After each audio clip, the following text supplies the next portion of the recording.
blown out of proportion, all because his circumstances changed due to his own lifestyle, and he could no longer meet what we required. He had heart problems, didn't he? Well, they say that he did, yes.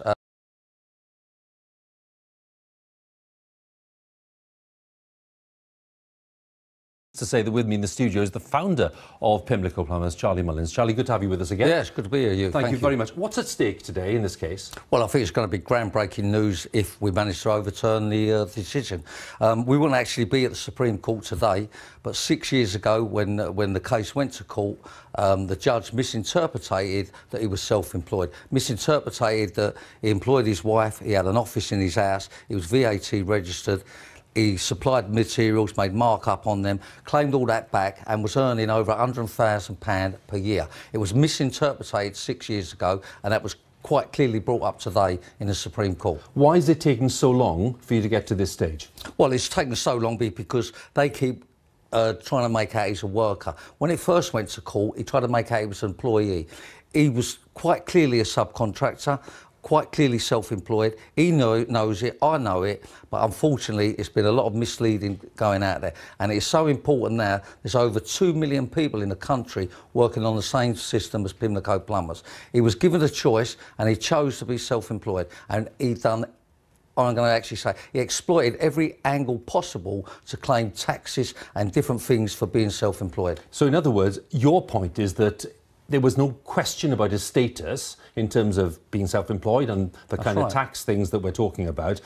I heard one expert say today, oh well, even if you're self-employed, if you work for the same organisation continually, almost exclusively, for several years, your status can change a bit. You can claim that your status is actually, your relationship is different. Is that right or wrong? Well, I mean, we need clarity, really. I mean, you know, the end result is we was led by the Inland Revenue that told us that he was a self-employed plumber. And we've used that model for 39 years on the company, never had a problem. So we was guided by them, and it's been blown out of proportion, all because his circumstances changed due to his own lifestyle, and he could no longer meet what we required. He had heart problems, didn't he? They say that he did, yes, but that's got nothing to do with work. Let's put it in proportion. My understanding was that he had heart problems and wanted to cut his hours. Is that right? That's right, and we accommodated the best we could.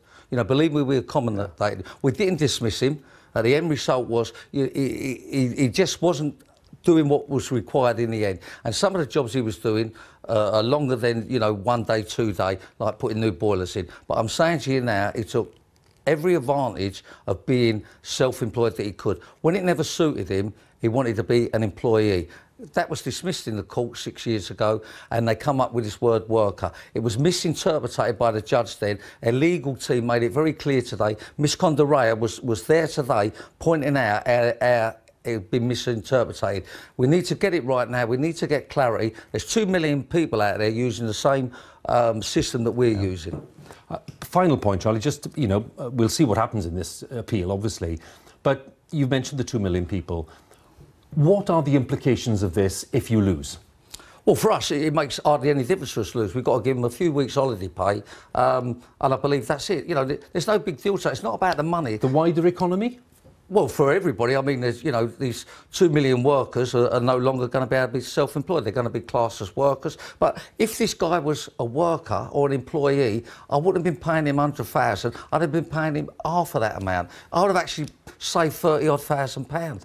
You know, it's him that's exploited it. It's them that have said what they've said, and I'm telling you now, he knows he was self-employed, I know he was self-employed, and 2 million people in this country know he was self-employed. Is there a comparison between how you, you know, engage people and, let's say, Uber? Is that a fair comparison? Well, no, I mean, we're nothing like Uber. I mean, you know, they pay 2 bob and they force people into contracts. We give this chap a choice. He chose to be self-employed because of all the advantages that could go with it. So we're nothing like Uber, nothing like the delivery. You know, this guy, you know, Matthew Taylor has just done a report for the government, and he's basically said that if you're a worker, then you're dependent on that company.